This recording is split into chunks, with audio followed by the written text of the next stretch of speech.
Porfiriato representó una larga dictadura donde, si bien se dio el desarrollo de las inversiones en el país y el ferrocarril, estas fueron de la mano con el peonaje, analfabetismo y una dura represión. Varias fueron las manifestaciones en el país frente a este estado de caos. Algunos coahuilenses se sumaron al manifestar su descontento y pugnar por una verdadera democracia entre ellos. Eulalio Gutiérrez, Antonio de la Fuente y Luis F. Layous, entre muchos otros. Las ideas de Ricardo Flores Magón fueron un detonante para el movimiento que se estaba gestando en gran parte del país. Así, en junio de 1908, en la villa de Viesca de la Laguna, un grupo de ciudadanos al mando de Benito Ibarra impulsaron un levantamiento por reclamo de tierras. Ese mismo mes, en la congregación de Las Vacas, población fronteriza limítrofe con Del Río, Texas, un grupo liderado por Benjamín Canales atacó la guarnición armada que resguardaba la población y la frontera. Hubo bajas por ambas partes, ello encendió el norte de Coahuila con expresiones de descontento frente a la dictadura. Un coahuilense que entendió todo el proceso de crítica y cuestionamientos al régimen de Díaz fue el parrense Francisco I. Madero, siendo su papel clave para capitalizar el descontento de amplios sectores del país que buscaban la elección democrática de los gobernantes entre 1909 y 1910. Madero realizó una intensa gira por el país para la integración de clubes antireeleccionistas, postular su candidatura a la presidencia de la República y promover su libro titulado La sucesión presidencial de 1910. Esta campaña condujo a Madero a la cárcel, en Monterrey y en San Luis Potosí, de donde se fugó a San Antonio, Texas, en donde concluyó la redacción del Plan de San Luis, documento que propició el movimiento armado que duró 5 meses cuando logró el exilio voluntario de Díaz al concluirse los tratados de Ciudad Juárez en mayo de 1911.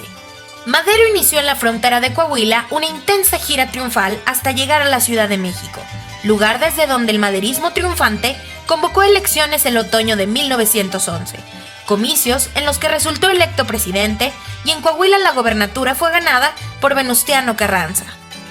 En febrero de 1913 finalizó su paso al frente de la presidencia de la República en la llamada Decena Trágica, cuando fueron abatidos por las balas de la traición encabezada por Victoriano Huerta, el presidente Madero, el vicepresidente Pino Suárez y Gustavo Madero.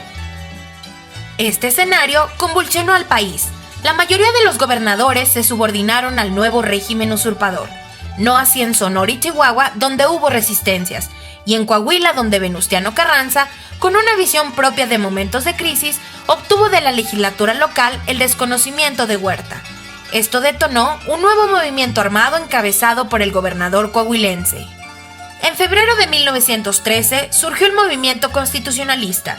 Su bandera llevó el objetivo fundamental de recuperar la legalidad perdida por la abrupta toma del poder del general Huerta y sus aliados. Para ello, Carranza recibió amplias facultades del Congreso de Coahuila, una de ellas, la formación de una fuerza armada que dio origen del actual Ejército Mexicano.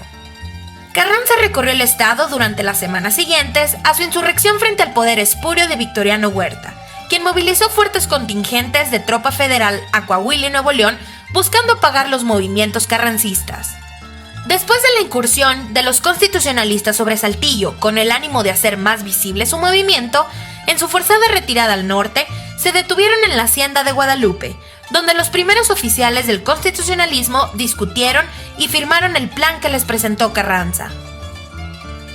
En la antigua estación de ferrocarril de Monclova, Venustiano Carranza recibió a los delegados de Sonora y Chihuahua, quienes después de acordar con el gobernador rebelde, se sumaron al plan de Guadalupe reconociéndolo como primer jefe del ejército constitucionalista.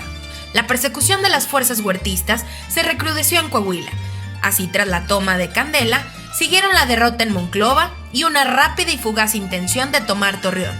Carranza continuó entonces una larga travesía por la sierra de Durango y Sinaloa hasta llegar a Sonora, donde finalmente reorganizó el constitucionalismo. Su presencia en Sonora es recordada por el discurso que pronunció en la sede del Ayuntamiento de Hermosillo, donde esbozó las líneas e ideas sociales del movimiento constitucionalista. La División del Norte, al mando del general Francisco Villa, consiguió importantes triunfos, la toma a Torreón y las batallas de San Pedro de las Colonias y de la Estación Paredón. Con ello, se dominaba por completo el norte de la República. La toma de Zacatecas fue la llave para la entrada del constitucionalismo rumbo a la Ciudad de México. Ha caído el gobierno de Huerta. En el poblado de Teoloyucan, Álvaro Obregón y otros jefes constitucionalistas acordaron la rendición del Ejército Federal, al que disolvieron sin condiciones. Triunfantes los constitucionalistas al mando del coahuilense Venustiano Carranza, entraron finalmente en la Ciudad de México a mediados de 1914. Al triunfo del carrancismo, los líderes rebeldes presionaron a fin de que se convocara a una gran reunión de representantes de aquellas fuerzas revolucionarias con el fin de determinar el rumbo a seguir.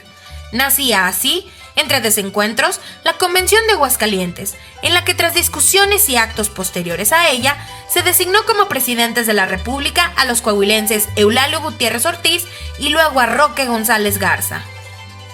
Tras la retirada de las tropas villistas de la convención, el camino quedó allanado para Carranza, quien realizó partiendo desde Veracruz una gira triunfal por varios estados que lo llevó de nuevo a la Ciudad de México, sede del Poder Ejecutivo. Desde allí emitió la convocatoria para la realización de elecciones, quedando abierta la participación a los grupos políticos del país para la elección de diputados a un Congreso Constituyente. Electo Venustiano Carranza para la presidencia de la República e integrado el Congreso Constituyente por toda la representación nacional, este se reunió en la ciudad de Querétaro desde 1916 al 5 de febrero de 1917, cuando se firmó y se juró el nuevo texto constitucional. Este fue un momento determinante. Después de más de un lustro de guerra civil, se concretaba en él uno de los momentos más trascendentes de la revolución constitucionalista y se consolida el más importante documento en la vida política de México. La Constitución como norma suprema que da orden en el quehacer político y legal para la organización y relación del gobierno federal con los estados de la República, de los ciudadanos mexicanos y de todas las personas que radican o visitan al país. El documento resume las aspiraciones de todos los participantes en la lucha y fue considerado como una aportación de la tradición jurídica mexicana al constitucionalismo universal, al ser la primera constitución de la historia del mundo donde se incluyeron los derechos individuales y sociales. El centenario de la promulgación de la Constitución de 1917 es para Coahuila uno de sus momentos fundamentales por ser esta tierra el origen del movimiento que hizo realidad la Carta Magna de los mexicanos, por la visión de un hombre esencial en la historia del México actual, símbolo de la lucha por la legalidad, Venustiano Carranza. De Coahuila a Querétaro. Centenario de la Constitución Política de los Estados Unidos Mexicanos, 1917. Orgullo de ser coahuilenses.